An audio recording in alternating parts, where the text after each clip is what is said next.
Bom dia, todo mundo entrando aí.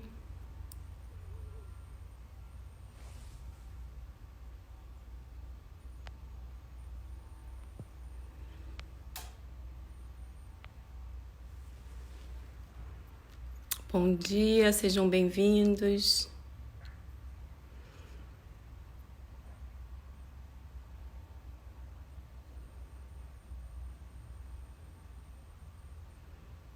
Obrigada a você, Mink, tão bom estar aqui de novo. Sempre parceiro aí, né? Lelê, que saudade de você.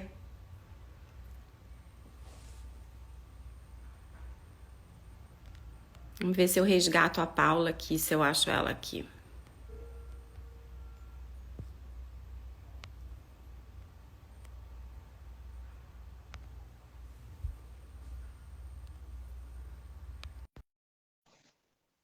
Consegui.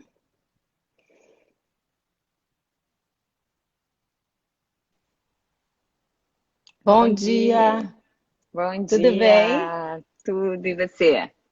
Tudo ótimo também. Tá me ouvindo bem? Tô te ouvindo, e você? O som tá Também. direitinho? Tudo ótimo. Tudo ótimo. Bom, gente, então bem-vindos e bem-vindas mais uma vez a esse bate-papo aqui da Academia CJ Mink.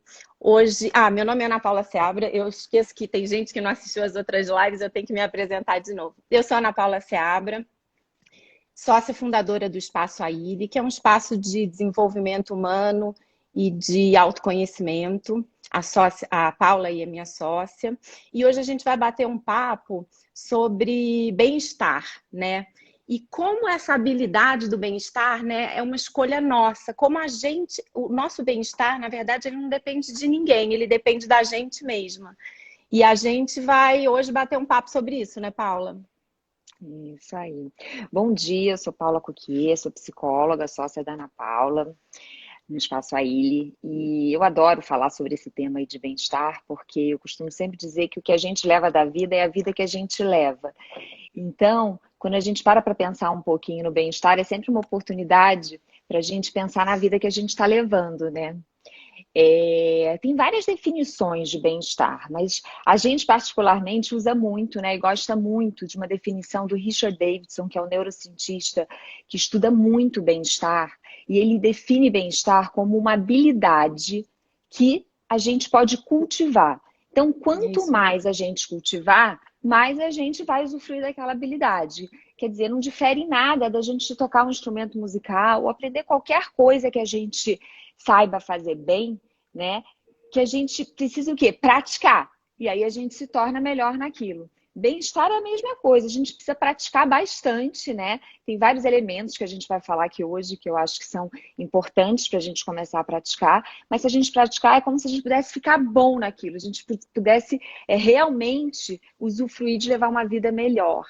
E eu gosto muito dessa definição porque eu acho que isso coloca muito a gente, né, no controle também da nossa vida. A gente também passa a ser responsável por viver melhor e ter um bem-estar e não fica dependendo só do que acontece, né, de fatores externos e das outras pessoas. Se a gente tiver rotinas, cultivar algumas coisas, a gente pode viver melhor.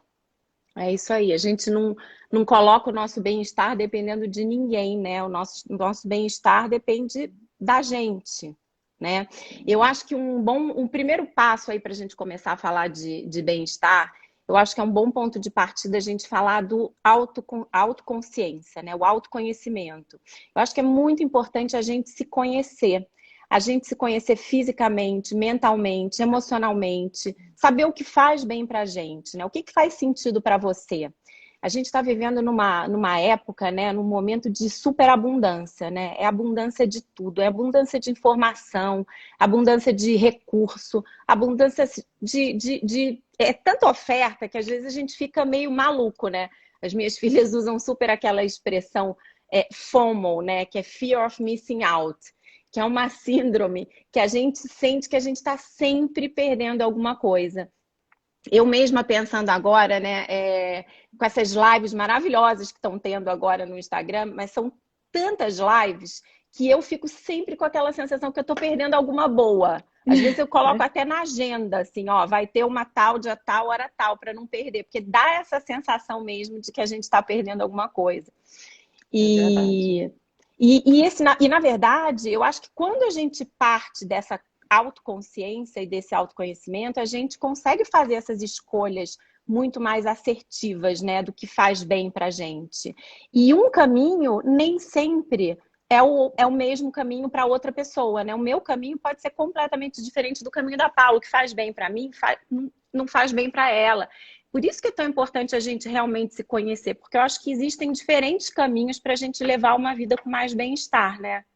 É isso aí. E eu acho que a primeira coisa que talvez seja importante, né, seja a atenção, seja o mindfulness, né? Essa Isso. capacidade da gente estar presente no momento, com abertura, com gentileza, sem tantos julgamentos, né? Hoje a gente já sabe que uma mente distraída é uma mente infeliz. Então, é muito importante a gente treinar nossa mente para a gente estar presente, né, no que a gente está fazendo, nos nossos relacionamentos, no nosso trabalho. As distrações, elas são muito importantes, né? É o que difere a gente dos animais. A gente é capaz de pensar no futuro, de fazer projetos, né, de se preparar para Uhum. algumas coisas, mas é muito importante também a gente conseguir estar presente nas coisas, porque é isso que faz a gente criar as nossas memórias, né? Então, Exatamente. e isso é uma habilidade que a gente desenvolve. Não é uma coisa que é fácil. Não, a partir de agora eu vou estar presente. Não, a nossa mente vai e puxa a gente para algum lugar. Então, eu acho que o primeiro elemento para a gente começar a desenvolver e cultivar esse bem-estar é a gente cuidar dessa nossa atenção, olhar para isso, começar a olhar para o nosso interior, né? Ficar mais presente com a gente e, consequentemente, ficar mais presente aí no mundo ao nosso redor. E assim a gente sai do automático e consegue fazer escolhas, né, mais conscientes, escolhas mais adequadas com os nossos valores, com os nossos interesses, e aí descobrir o que a gente gosta, como você falou, né? Às vezes o que dá É prazer bom para para alguém, mim. o que chega falando, alguém chega falando alguma coisa que, nossa, começou a fazer, que é o máximo, tá fazendo super bem, fala, você tem que fazer, e você já sabe que, putz, isso não é minha praia, né? Mas o que é a sua praia? É conseguir descobrir isso, né? É, é isso mesmo. Acho que quando a gente fala de bem-estar, né, não tem como a gente não pensar na psicologia positiva, né? O Martin Seligman, que é o pai da psicologia positiva, que fala muito de bem-estar, ele diz que um dos elementos super importantes para a gente cultivar o bem-estar é a gente experimentar emoções positivas. Que quando a gente sente uma emoção positiva, a gente tem uma descarga de vários hormônios naturais no nosso corpo, né? De ocitocina, de dopamina, serotonina. Isso faz com que a gente se sinta fisicamente bem, né? Então, eu acho que a gente tentar identificar quais são essas coisas na nossa vida, né, que trazem para a gente essas emoções positivas, ajuda muito a gente ir cultivando esse bem-estar, né? Existem várias formas da gente aprender a cultivar essas emoções positivas, né? Acho que quando a gente pensa no passado, né? Emoções positivas do passado. Quando a gente pensa nisso, o que eu acho que ajuda muito? A gente pensar na gratidão, a gente pensar no perdão, né? Eu acho que a gratidão é uma forma de você olhar o teu caminho até aqui e se sentir bem, né? As pessoas que te ajudaram, quantos obstáculos você já enfrentou para chegar até aqui, né? Então isso tudo traz uma sensação de bem-estar para a gente. E o perdão, eu acho que evita muito as emoções negativas, porque você carregar uma mágoa, né? Você vir alguma briga que você teve lá no passado, algum desentendimento, e você viver com aquela mágoa, com aquele rancor, é uma coisa que tem um peso, né? Traz um peso para você. Então, Buda diz, né, que carregar a raiva, e aí a gente pode pensar, carregar aí a mágoa, né? Carregar a raiva, a mágoa, é como se segurar um carvão em brasa. A única pessoa que se queima é quem é você segura, mesma. né? Então, eu acho que é esse convite, a gente largar um pouco esse carvão, né, que a gente fica segurando, às vezes olhar para trás e ver algumas coisas que a gente tem que deixar para lá, algumas histórias que a gente tem que perdoar, relacionamentos, olhar com esse outro olhar, né? Porque isso traz um peso e gera emoção negativa. Quer Exatamente. dizer, a emoção E, negativa é que gera o peso. e eu acho que a gente pensando assim, em emoção positiva no presente, né? Como é que a gente pode pensar nas emoções positivas no presente? Eu acho que é justamente a gente ter essa atenção plena ao que nos faz bem. Então, se você se conhece, você identifica que, poxa, para mim faz muito bem acordar cedo e fazer uma atividade física. Poxa, vamos colocar isso na nossa vida, acorda cedo e faz atividade física. Isso é importante a gente ir cultivando essas. Poxa, para mim, uma saída com as amigas para bater papo e dar risada é uma coisa que me faz bem, gera muita emoção positiva. Poxa, então vamos colocar isso mais na nossa vida, né? Então a gente identificar isso para a gente poder ter mais vezes no nosso dia a dia, né? E eu acho que quando a gente pensa no futuro, né? Como é que a gente pode cultivar essas emoções positivas? Sendo pessoas com mais esperança, a gente acreditando que as coisas vão dar certo, sendo pessoas mais otimistas, né? Eu acho que o otimismo é uma coisa que ajuda muito a gente a gerar essa emoção positiva, né? Que é tão boa pra gente. Eu acho que otimismo e pessimismo são conceitos assim super importantes quando a gente pensa em emoção positiva, né? Porque cada um escolhe, consciente ou inconscientemente, uma perspectiva para olhar a vida. A gente está Pra olhar a fazendo, vida. né, a mesma coisa que acontece com uma pessoa, a pessoa vê de uma forma, acontece a mesma coisa com outra, essa pessoa já vê de uma forma diferente. É óbvio que essa forma que a gente tem de olhar a vida depende, em grande parte, né, das nossas experiências pessoais, de algumas características genéticas. A genética, sim, é importante, apesar de não ser determinante, né? Mas, muitas vezes, é derivada de um hábito ou de uma falta de reflexão. Isso que a gente vai levando, né, no automático. A gente nem se dá conta que a gente tem esse viés mais pessimista, né? E nem se dá conta, às Uhum. vezes, da nossa força de ser uma pessoa mais otimista. Então, na vida de todo mundo existe altos e baixos. Mas quando a gente foca muito nos baixos, isso acaba levando à depressão, né? Porque você focar muito nos baixos faz com que você esteja produzindo muito as emoções negativas. Então, quando você tem uma visão mais positiva, isso pode ajudar muito os relacionamentos, pode ajudar muito no trabalho e inspira as pessoas, né? E isso faz com que a gente consiga se arriscar mais, porque a gente Claro. acredita mais nas coisas. É. A gente Eu até essa lembrei semana. agora. Fala. Desculpa. Eu lembrei agora de um estudo que foi feito na Universidade da Pensilvânia, né? Que o Martin Seligman, ele que conduziu, que ele pegou crianças que eram consideradas pessimistas, tá? Uhum. Crianças que eram pessimistas. E fizeram umas intervenções que eles chamam de intervenções positivas, que é baseado na terapia cognitiva comportamental, que ela questiona esses pensamentos negativos, né? E acompanhar essas crianças até a adolescência. E o que foi visto nesse estudo é que essas crianças que tiveram essas intervenções positivas, elas tiveram 50% menos de chance de desenvolver a depressão e transtornos de ansiedade. Essa semana a gente colocou até no nosso Insta, né, uma frase que a gente Uhum. gosta muito, que é: a vida tem o seu lado escuro e o seu lado brilhante. Cabe a nós escolher o que melhor nos convém, né? Então é isso, a gente faz isso o tempo todo, só que a gente faz isso no automático, a gente não se dá conta do poder que a gente tem das nossas escolhas. A gente sempre conta uma história nos nossos cursos que eu adoro, que eu acho linda, que é de um menininho índio conversando com um avô. O avô fala para ele: existem dois lobos que moram dentro da gente. Um é o lobo bom, é o lobo da bondade, é o lobo da felicidade, é o lobo da empatia, da compaixão, da generosidade, da verdade, da gentileza. E o outro é o lobo mau, é o lobo da mentira, da raiva, da cobiça, da inveja, da maldade. Enfim, o menininho olha para o avô e fala: mas avô, quem é que vence? E o avô fala: aquele que você alimentar. Então, eu acho essa história linda para a gente levar ela com a gente na nossa vida, né? Que a gente está o tempo inteiro nessa luta do lobo bom e do lobo mau. E o que a gente alimentar na nossa vida é o que vai crescer. É isso que vai se fortalecer, né? Tudo que a gente alimenta, tudo que a gente pratica se fortalece. Se a gente alimenta coisas boas, sentimentos bons, relações boas, isso vai crescer.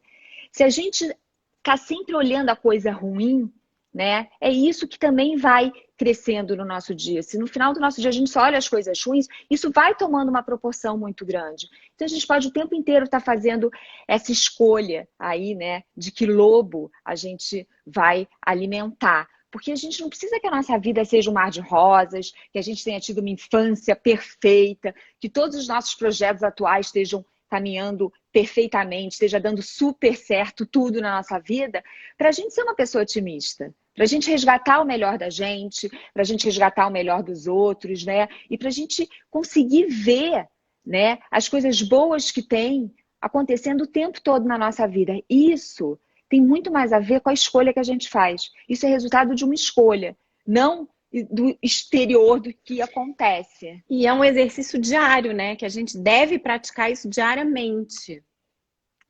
A gente está escolhendo o tempo todo, né? Exatamente.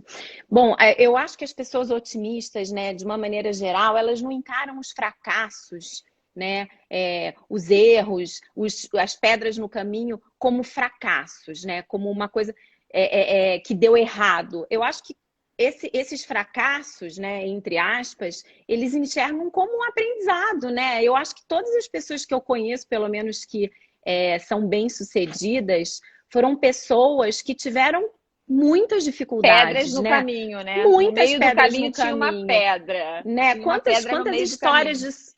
Quantas histórias de sucesso a gente ouve que quebrou 3 vezes e hoje olha o tamanho da empresa, que sucesso. Eu acho que essas pessoas que são mais otimistas, elas acreditam muito nelas mesmas, né? Elas vão em frente e elas encaram esses erros como aprendizados e elas nunca desistem daquilo. Acredita no erro, né? Porque a gente aprende quando a gente erra. Exatamente. As pessoas otimistas, elas sabem que o fracasso é parar de tentar e não continuar tentando, né? E essas pessoas, elas não são idealistas, né? E não são pé no chão, né? Elas são realistas. Polianas, não são polianas, não né? são. O otimista não é poliana. Eu acho que elas colocam metas que elas sabem que é possíveis de alcançar e elas acreditam que elas vão alcançar. E eu acho que quando você acredita muito numa coisa, você coloca o seu foco, a sua energia tão forte naquilo que você acaba conseguindo, né? Eu falo isso direto aqui na minha casa para as minhas filhas. A gente tem que acreditar, porque eu acho que quando a gente acredita, a gente se move em direção daquilo, né? Sem dúvida. O pessimista, ele adora dizer impossível, nunca e sempre. Porque essas palavras, elas são extremamente limitantes. A gente devia tirar ela do nosso vocabulário, né? Porque se sempre vai ser de uma forma, a gente não precisa tentar. Se nunca vai acontecer determinada coisa, a gente também não precisa tentar. E se é impossível algo acontecer, a gente também não precisa tentar, né? Então, essas frases, elas vão aprisionando a gente, né? Porque algumas palavras vão limitando. Vão limitando. Eu sempre digo que impossível, né, é uma opinião. Não é um fato. A gente tem que lembrar, impossível é sempre a opinião de alguém. Não necessariamente é um fato.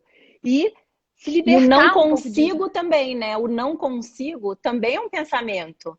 Porque como é que você sabe que você não consegue se você nem tentou? Exatamente. E é essa que é a armadilha, né, do pessimista e dessa questão de pessimismo e otimismo. Porque a gente acha que, eu sou muito otimista, porque eu sempre acho que tudo vai dar certo, ou que vai fazer sol, ou ela é pessimista porque ela sempre acha que vai chover no isso. É um conceito muito mais amplo do que isso, né? O otimista é esse que continua tentando, mesmo quando é aquele que se levanta. Cada vez que cai, se levanta e se levanta mais forte, sem ter metas impossíveis. Né? Porque a meta impossível, ela não é atingível. Então, você bota metas que são possíveis, você vai construindo isso, né? Porque... Eu gosto de dizer que o otimista, ele não é um pessimista desinformado. Ele é apenas alguém que escolheu olhar para o copo meio cheio, né? Olhar para o lado positivo da vida, o lado positivo de tudo. Então, acaba acreditando naquilo. É isso aí. Eu acho que para o bem-estar também, uma outra coisa que é muito importante é a gente pensar em atividades que a gente consegue se engajar, né? Sabe quando a gente faz alguma coisa na nossa vida que a gente sente um enorme prazer, né? Por que a gente sente esse prazer? Porque quando a gente está fazendo uma atividade que é prazerosa, o nosso corpo ele é inundado com neurotransmissores e hormônios positivos que trazem essa sensação de bem-estar. As pessoas encontram esse prazer, esse engajamento em diferentes atividades. Pode ser tocando instrumento musical, pode ser saindo com os amigos, pode ser num projeto de trabalho, pode ser num hobby que tenha, numa atividade artística, né? O importante é a gente conseguir ir identificando na nossa vida aonde a gente consegue se engajar, qual é a atividade que a gente sente que o tempo realmente voa, a gente nem sente que está passando, porque a gente está tão envolvido, né, que a gente entra num estado assim de fluxo, sabe? É um fluxo, a coisa simplesmente flui, porque você não percebe o tempo passar de tanto prazer e tanta concentração e foco que você tá naquele momento. Né? O engajamento, né? Quando a gente se engaja numa coisa, é bom a gente pensar que a atividade que a gente está fazendo, ela já é a própria recompensa. É quase como se a gente não precisasse ser recompensada por aquilo, né? Eu lembrei agora que quando a gente, lá no AILE, quando a gente escolhe, a gente tem um grupo que chama Conexões, que a gente debate alguns temas. E quando a gente escolhe um tema, eu e a Paula, a gente passa uns 2, 3 dias, assim, fazendo um brainstorming, nós duas, batendo papo sobre esse tema, para a gente tendo ideia e vendo qual é a melhor forma da gente montar a aula. E geralmente, durante esse brainstorming, eu falo que, assim, para mim, parece que o relógio para, né? A gente, quando vê, já chegou o cliente dela, ela já está tendo que correr para a sala dela para atender. E a gente entrou ali num flow, né? Os americanos chamam de flow, que a gente simplesmente não vê o tempo passar. A gente fica tão imersa naquela conversa, porque aí a gente traz exemplos da nossa vida pessoal, aí eu falo, não, porque... E ela fala da vida pessoal dela, e a gente faz as relações com esse tema que a gente está falando. Então, acaba que é tão gostoso que a gente acaba que a própria recompensa é a gente montar a aula, né? Às vezes, né, a aula acaba sendo legal e tudo, mas é tão bom essa preparação, né? Que eu acho que é uma boa reflexão para a gente fazer. O que na nossa vida a gente tem que a gente não veja o tempo passar, que a gente entre nesse flow, que o tempo para e você continua ali. Você poderia ficar horas ali fazendo, tendo prazer com aquilo, né? Então, o que na vida de vocês conseguem entrar nesse flow? É legal a gente identificar isso, porque sempre tem, né? A gente, quando perguntou isso, muita gente falou, não sei, acho que não tem nada que eu entre nesse flow. Sempre tem. Pode ser um jantar com amigas queridas, né? Que você, às vezes, nem tem tempo de olhar o celular. A gente, quando também faz esse nosso brainstorming, uma das coisas que a gente faz é deixar o celular na bolsa, sem olhar, porque a gente fica totalmente envolvida naquilo, né? Eu acho que isso é uma dica bem legal, né? A gente sabe que a gente sente muito mais prazer quando a gente está totalmente presente, e que os distratores que vão tirando a nossa atenção, elas vão tirando junto com a gente o nosso prazer. Então, uma boa dica, quando a gente tem que fazer uma tarefa que é chata, né? Agora, na quarentena, eu tenho ouvido muito a queixa da procrastinação, que as pessoas estão com dificuldade de fazer algumas coisas e, principalmente, o que vai lá para o fim da lista são aquelas coisas que a gente não tem tanto prazer, ou que são mais difíceis, ou que são chatas. Então, uma boa dica para essas coisas, a gente resolve o momento que a gente vai fazer e fala, eu vou ficar 1 hora totalmente engajada e presente nisso. E eu tiro todos os distratores, né? Eu peço para não ser interrompida, eu não olho o celular, eu não entro no e-mail, né? Eu tento tirar até aquelas notificações que chegam e eu fico ali totalmente. E sabe o que é interessante? Mesmo quando a atividade é chata e é pouco prazerosa, quando você está muito envolvido e muito presente, aquilo ali se torna menos chato. E às vezes você tem até algum prazer em estar fazendo aquilo. É engraçado que quando eu estudei sobre isso, aprendi isso, eu me lembrei da minha época de escola. Que quando eu tinha que estudar alguma coisa muito chata, né, eu fazia isso, tinham muito menos distratores, mas eu combinava comigo mesmo que eu não ia atender telefone, não ia falar no telefone, naquela época era telefone mesmo, que eu ficava horas no telefone. Fixo ainda por cima, né? Fixo, exatamente. Eu falava, naquela hora eu não vou falar no telefone, né? Não vou atender e vou ficar aqui. E aí eu ficava estudando uma coisa que eu não queria estudar, que eu achava chata, Mas eu estava tão dentro daquilo que depois de um tempo eu começava a dominar e começava a sentir algum prazer naquilo, Uhum, né? E é uhum. isso, a nossa atenção, ela favorece demais tanto a nossa performance, né? Como ao nosso sentimento, a gerar essa emoção positiva. O que tira muito o nosso prazer das coisas, principalmente quando é uma coisa que a gente já tem uma preguiça de fazer, é esses distratores, é a vida lá fora, assim, que fica convidando a gente o tempo inteiro, ainda por cima, para pensar em outra coisa. Então, diante de uma tarefa chata, tentem fazer isso. Tira os distratores e tenta ficar totalmente presente naquilo. Ela pode não ser super prazerosa, mas ela não vai ser um suplício, com É, certeza, né? verdade. Lembra no retiro? Eu lembrei do retiro também. Quer É. contar? No retiro, a gente fez um retiro que a gente estava juntas e teve um dia que você tinha que fazer uma atividade, né? Com atenção plena. E quando eles fizeram essa oferta, eles iam mandar as pessoas para vários lugares diferentes. E aí, o primeiro grupo foi para padaria. Acho que foi para Aí, padaria, foi.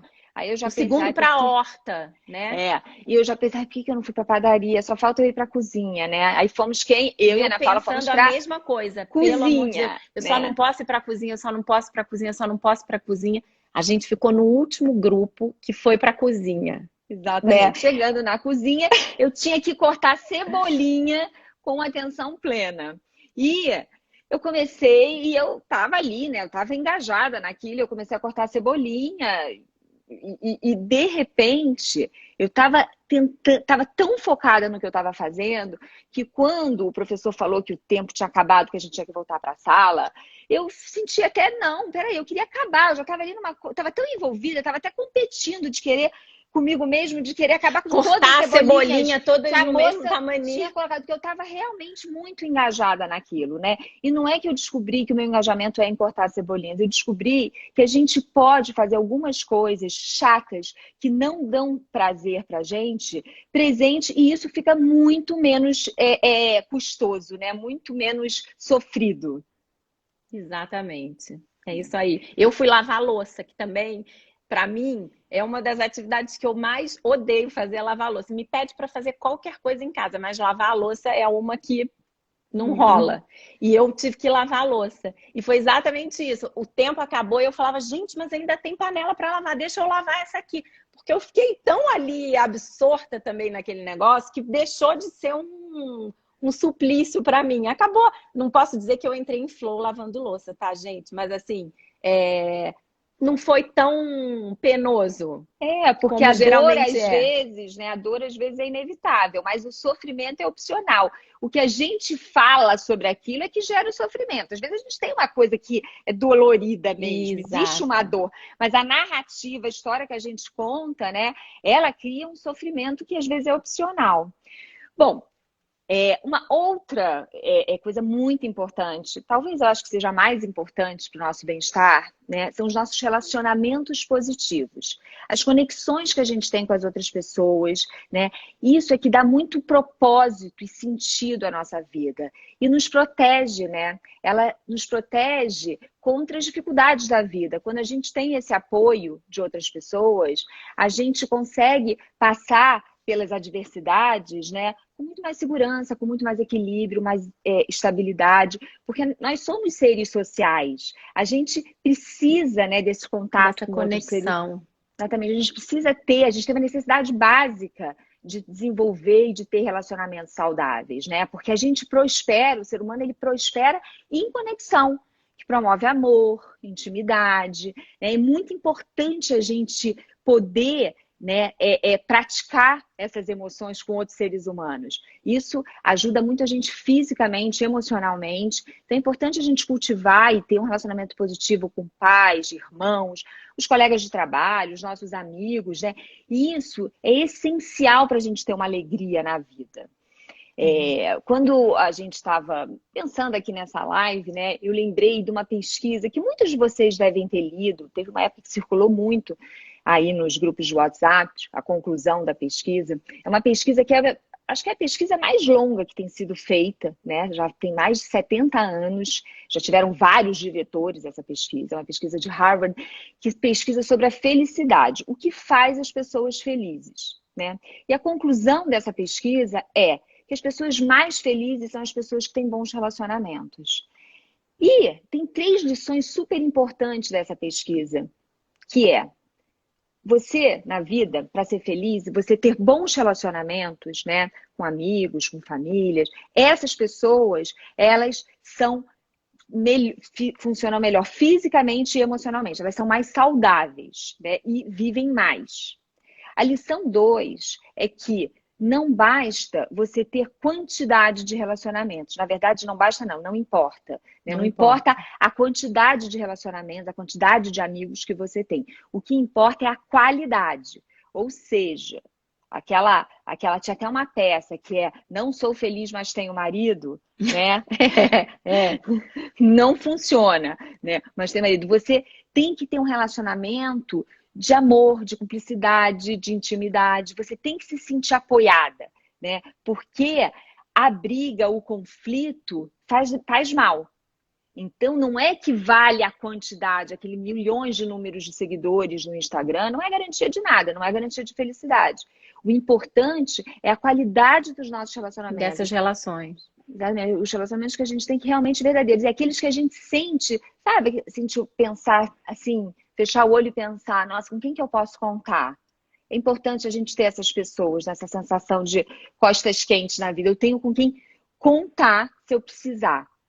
E a terceira coisa é que os bons relacionamentos, eles não protegem apenas a gente, né, emocionalmente. Eles protegem também a gente fisicamente e a nossa memória. As pessoas que têm bons relacionamentos, elas preservam por mais tempo a memória. Então, acho que eu já disse tudo, né? É muito importante a gente cultivar esses bons relacionamentos na nossa vida. É fundamental para o nosso bem-estar a gente olhar para as nossas relações. Aquela frase lá, cafona, de para-choque de caminhão, que diz: o que importa não é o que você tem na vida, mas quem você tem na vida. É a pura verdade. É a pura verdade, né? Aquela frasinha que a gente deve levar aí dentro da gente. Porque para o nosso bem-estar, essas conexões, os nossos relacionamentos, eles realmente são cruciais. Quando a gente corre o risco de isolamento, o nosso cérebro ativa zonas de dor. Então, é muito importante a gente se manter conectado a outras pessoas e cultivar isso. Eu acho, inclusive, que essas pessoas que têm relacionamentos fortes, né, boas relações, são pessoas que têm mais resiliência, porque para você enfrentar as adversidades da vida, quando você tem uma rede que você possa realmente contar, seja uma família estruturada, seja um grupo de amigos, ou não um grupo, mas alguns bons amigos, né, que você possa contar, eu acho que você acaba desenvolvendo muito mais resiliência, né? Você recupera mais rápido, com mais né? recursos emocionais também para você enfrentar aquilo, né? Então, eu acho que esses relacionamentos são realmente fundamentais, esses relacionamentos positivos. Mas eu acho muito legal a gente reforçar que não é qualquer relacionamento. Porque às vezes é isso, eu sou casada. Não, mas meu casamento é uma porcaria, eu não posso contar com meu marido para nada. Isso não é um bom relacionamento. Né? E os relacionamentos positivos, a gente também pode cultivar, né? Através da compaixão, que foi a live passada, a gente, através da empatia. Então, também da atenção, né? Da atenção. Tem várias formas da gente cultivar esses relacionamentos. Por isso que é importante a gente também, como falei lá no começo da live, essa autoconsciência. A gente não consegue mudar aquilo que a gente não sabe, né? Se a gente não sabe que o nosso relacionamento é ruim, que ele precisa melhorar, a gente não vai trabalhar nele. Então, essa atenção e essa consciência é muito importante, inclusive para a gente desenvolver esses relacionamentos positivos.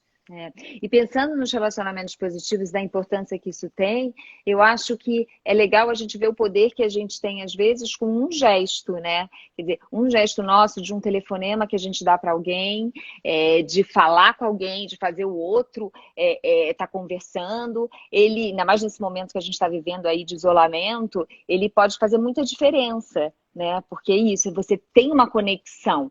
Óbvio que é muito bom estar fisicamente junto, mas você pode se conectar também, de saber que tem alguém que liga, que está preocupado, que fala, e isso pode fazer muito bem. Isso tem um poder muito grande, né?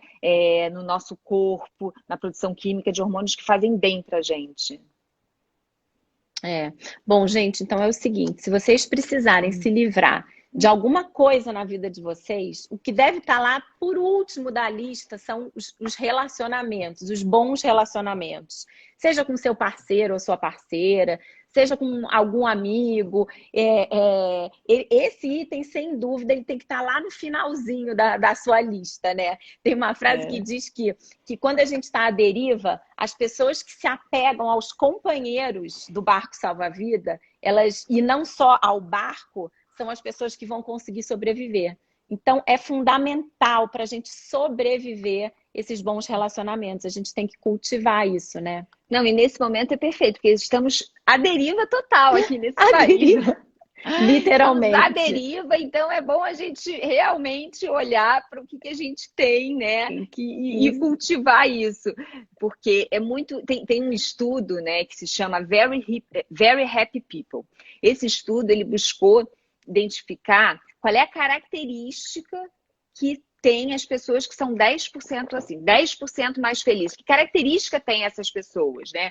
E só tem uma característica que distingue os 10% mais felizes, que é a força dos relacionamentos sociais. Então, assim, isso é muito importante quando a gente está falando de bem-estar, né? Como os nossos relacionamentos têm um impacto, como você ter vínculos positivos com as pessoas, libera na nossa corrente sanguínea a ocitocina, que é um hormônio indutor de prazer e que reduz a ansiedade. Né? Que é o hormônio do amor, né?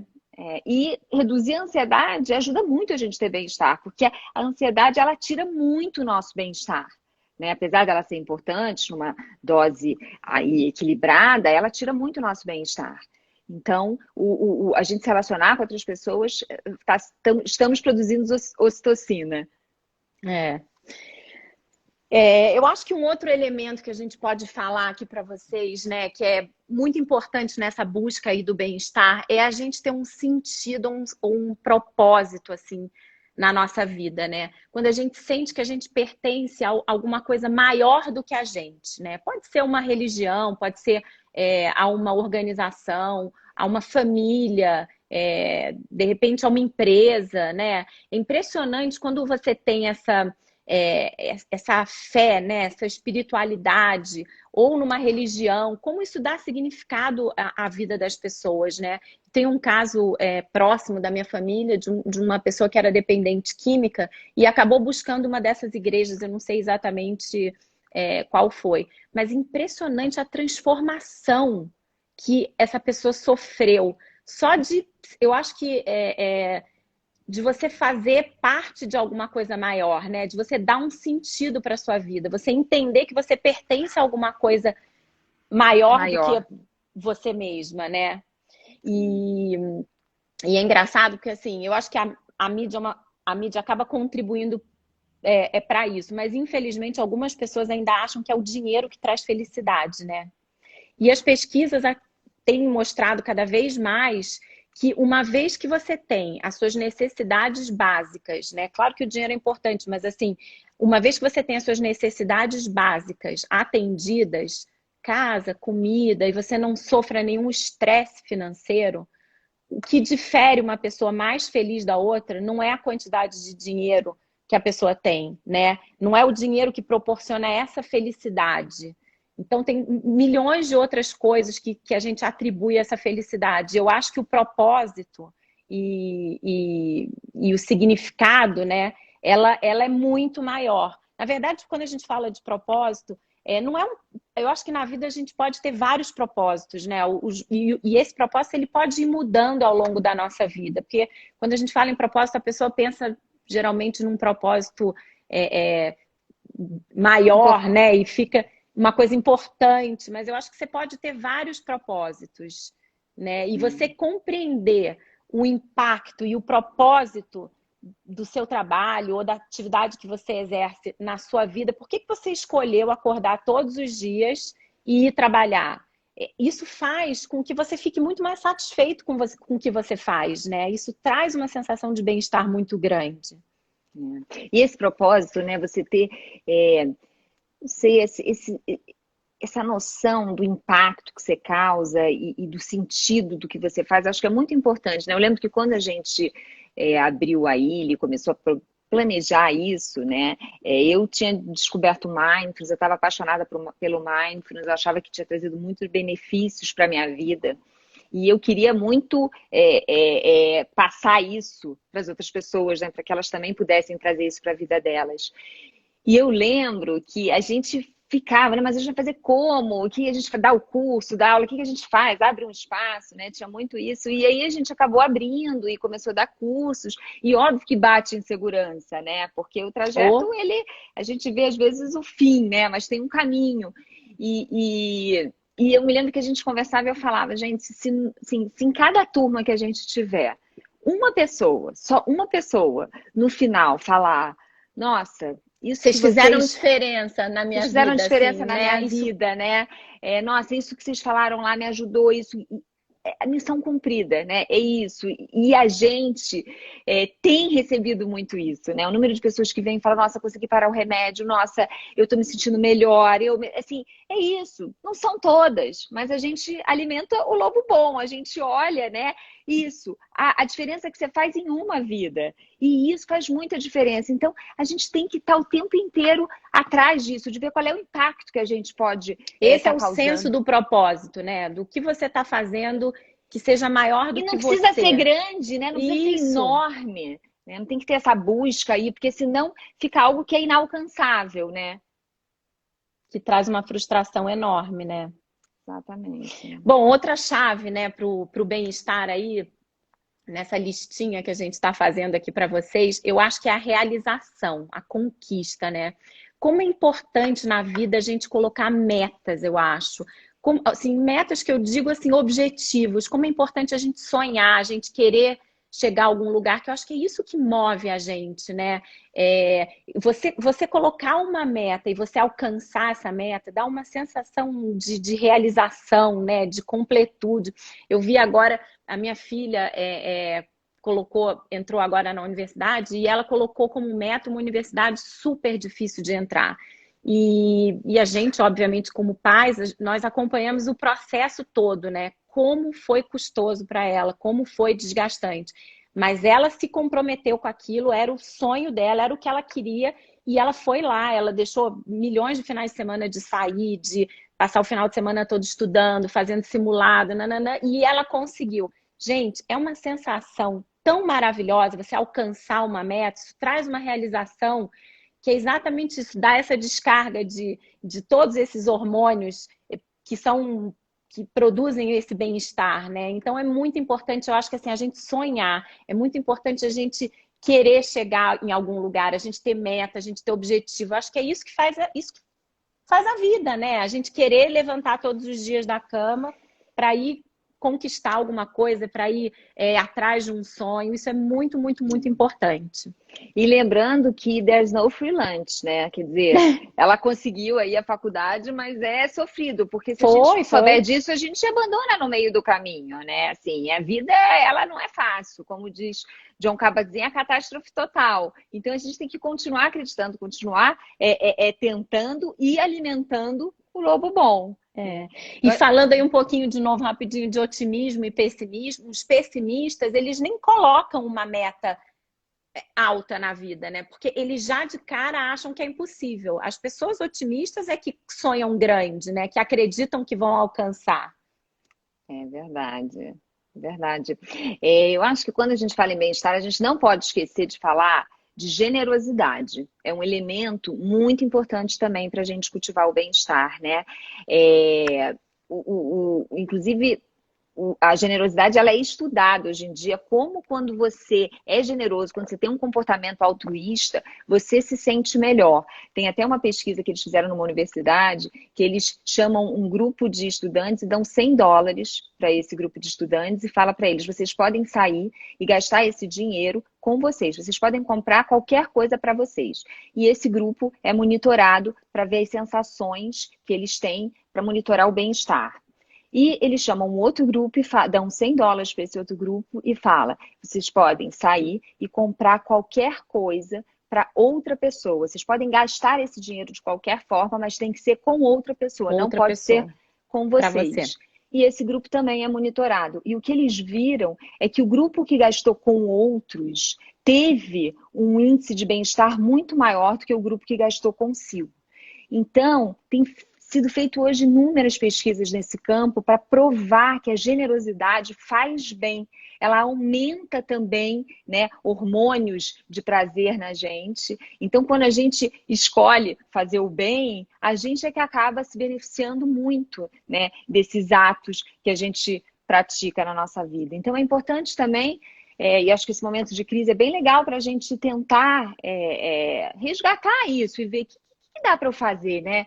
O que eu posso fazer aí de diferente? E às vezes a gente começa achando que vai fazer para ajudar o outro e a gente é que pode ser ajudado numa situação dessas. Geralmente é assim, né? Às vezes a gente faz para o outro, mas o maior beneficiado somos nós mesmos, né? Exatamente. Bom, Paula, então olha só, a gente falou um monte de coisa de bem-estar que deve fazer e tudo, e as pessoas que estão aí ouvindo a gente, o que você acha que a gente poderia dar de conselho assim? Qual seria o primeiro passo para quem ouviu essa live e quer falar, putz, eu agora vou colocar como meta na minha vida cultivar o meu bem-estar? O que a gente pode dar assim de primeiro passo?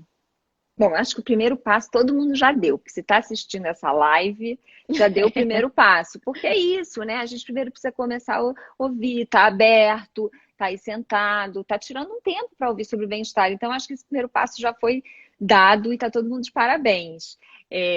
Bom, eu sou suspeita, mas eu começo pelo mindfulness, pela atenção, né? Eu acho que a importância do momento presente. A gente focar em vivenciar o momento, né, como se ele fosse o último, se ele fosse o único, né, porque é só agora que a gente pode ser feliz, né. É o único tempo possível da gente viver é o agora, é o presente, né. Exatamente, o nome Aili significa agora, né, em nepalês. A gente escolheu esse nome porque é o momento que a gente tem que se situar mais na vida, é aqui, é no agora, né. Então, eu acho que essa atenção plena e a gente começar a cultivar e treinar nossa mente e tentar começar a sair um pouco do automático e trazer esse olhar mais para a gente, para o nosso centro, né? Acho que a gente vem aí quando a gente é jovem, a gente está o tempo inteiro olhando para fora nessa corrida, naquela rat race lá, né? Não sei se vocês já viram aquele filmezinho que é o máximo da corrida de rato, que é aquela busca da felicidade, aquele negócio. Eu acho que depois chega um momento que a gente pode começar a olhar um pouco para dentro, para ver o que verdadeiramente importa, quem é a pessoa que a gente está se tornando, quem é que a gente quer se tornar, quem é que a gente quer ser, né? Então, eu acho que isso começa aí com a atenção. Sem dúvida, é um primeiro passo. É um primeiro passo. Eu acho que... Vai. Você vai falar tudo? Não, eu lembrei de um exemplo aqui, porque talvez as pessoas estejam questionando, né? Mas qual a importância de viver no momento presente? A gente, há um tempo atrás, atendeu uma pessoa lá no AILE, que ela era uma super executiva, super bem sucedida e sofria de muita ansiedade.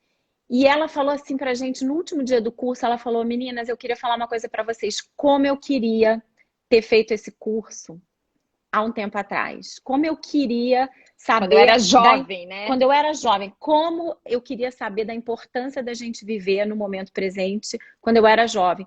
Porque eu acho que eu sempre vivi com o corpo presente, mas a minha mente no futuro, planejando qual ia ser meu próximo passo, qual ia ser o meu próximo passo da carreira, o meu próximo passo da minha vida pessoal. Eu acho que eu vivi sempre planejando tanto que eu perdi completamente a memória dos meus filhos pequenos. Eu, quando penso nos meus filhos, eu lembro deles agora, jovens adultos. Eu esqueço, eu acho que eu não tenho memória dos meus filhos pequenos. Aquilo foi uma coisa que me impactou tanto, sabe? Que eu fiquei pensando, gente, como é importante a gente estar presente e a gente viver o que está acontecendo na nossa vida hoje, né? Eu fico ouvindo as pessoas falando, o mundo pós-pandemia, o mundo pós-pandemia não existe. O que que dá para a gente fazer hoje, né? Que vai ajudar a gente a viver melhor, que vai ajudar a gente a ter mais bem-estar. Não adianta a gente pensar quando tudo isso acabar. Esse tempo ele ainda não aconteceu, ele não existe ainda. Então, acho que esse exemplo dessa cliente nossa, ele ilustra bem a importância da gente viver no momento presente, né, Paula? Exatamente. Planejar, né, é importante, obviamente, se programar para o futuro, mas não esquecer de trazer a nossa atenção para cá e não deixar esse futuro, às vezes, prejudicar, porque é isso, ele gera muita preocupação, às vezes, e acaba prejudicando a gente, né? Eu acho que uma outra coisa aí nessa linha de como cultivar o bem-estar, né, que eu acho super importante, eu acho que é cultivar a compaixão, né, que foi a nossa live da semana passada, que é muito importante a gente desenvolver essa compaixão com os outros, a compaixão com a gente, né, a autocompaixão. A gente sabe que hoje as pessoas que também são mais compassivas e autocompassivas são mais felizes. Isso nós sabemos que pode ser também estimulado, que é uma habilidade que você vai cultivando e você melhora. Gratidão, eu sempre falo de gratidão, porque é uma coisa que eu trouxe para minha vida todos os dias. Eu, antes de dormir, penso em 3 coisas que deram certo, em 3 coisas que foram boas. Na verdade, tem sempre muito mais que 3, porque a gente vai conseguindo ver muito mais coisas. Quando a gente alimenta esse lado bom, a gente consegue realmente ver muito mais coisas. Então, a gratidão ela é um grande antídoto para a infelicidade. Quando você antes de reclamar, pensa no que você tem. Você normalmente não reclama. Quando você pensa na sua vida, agradece, reconhece, tem atenção ao que você tem, normalmente você não reclama. Né? Você faz falar, nossa, estou lotada de trabalho, não posso reclamar. Então, é isso. Então, a gratidão ela ajuda muito a gente a viver mais feliz. E gratidão também a gente pode cultivar e treinar, né? Pra gente começar a ser mais grato. Treinar esse olhar, né? Mais grato. Eu acho que investir nos nossos relacionamentos, como a gente falou aí bastante na live, né? Relacionamento, eu acho que é a chave para o bem-estar. A gente sabe que todas as pesquisas têm mostrado que a qualidade dos nossos relacionamentos é o que faz as pessoas serem mais felizes, né? E acho que é importante a gente desenvolver essa atitude mais contemplativa com a vida, né? Conseguir ter humildade para saber que a vida é uma grande experiência, vão ter altos, baixos, a gente vai ganhar, vai perder. A gente não precisa fazer tudo certo, não precisa estar tão neurótico. Autocompaixão, ter mais autocompaixão, né? Isso, né? Não estar o tempo inteiro focado só no resultado, né? Eu acho que é isso, é olhar a vida numa certa perspectiva, dessa forma mais contemplativa. Eu acho que isso é importante para a gente desenvolver o bem-estar, porque senão a gente fica grudado nela, né? Muito nessa rat race aí, que eu acho que atrapalha a gente a usufruir, né? As coisas boas da vida. Que é mais... acho que a nossa humanidade compartilhada, que a gente falou na semana passada, né? Que é muito a gente lembrar de tudo que a gente tem de igual com os outros seres humanos, né? E não o que a gente tem de diferente, que a gente às vezes olha sempre se comparando. Então, lembrar das coisas iguais que a gente tem, que somos humanos, somos imperfeitos, né? Temos um enorme potencial, mas temos a nossa humanidade aí imperfeita. Eu acho que assim, a gente está chegando aqui no fim e o que eu queria assim dizer antes é que a gente está o tempo inteiro moldando o nosso cérebro, gente. Nosso cérebro, quando vocês sentaram aqui hoje, ele era um e ele está saindo 50 minutos depois diferente. Isso é um poder que a gente tem, que a gente subestima a nossa capacidade de mudar o nosso cérebro, né? Para melhor. Então, assim, ele vai mudar. Com sabedoria ou sem sabedoria. Ele vai mudar, ele está mudando o tempo inteiro. Então, que a gente possa agir sobre ele com alguma sabedoria, né?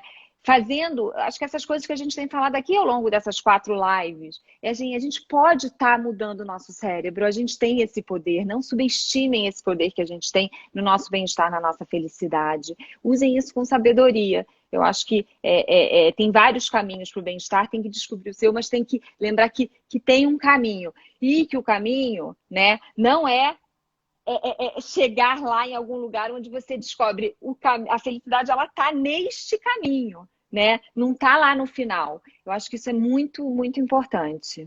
E a escolha de cultivar ou não o bem-estar é nossa. O bem-estar, ele não está fora da gente. O bem-estar, ele está com a gente. A gente é que tem esse poder de cultivar e olhar para ele e desenvolver isso, né? Então, eu acho que para a gente terminar, né, como a gente sempre termina os nossos cursos e as lives, eu vou ler um poema para vocês que chama O Tempo, do Mário Quintana. A vida é o dever que nós trouxemos para fazer em casa. Quando se vê, já são 6 horas. Quando se vê, já é sexta-feira. Quando se vê, já é Natal. Quando se vê, já terminou o ano. Quando se vê, perdemos o amor da nossa vida.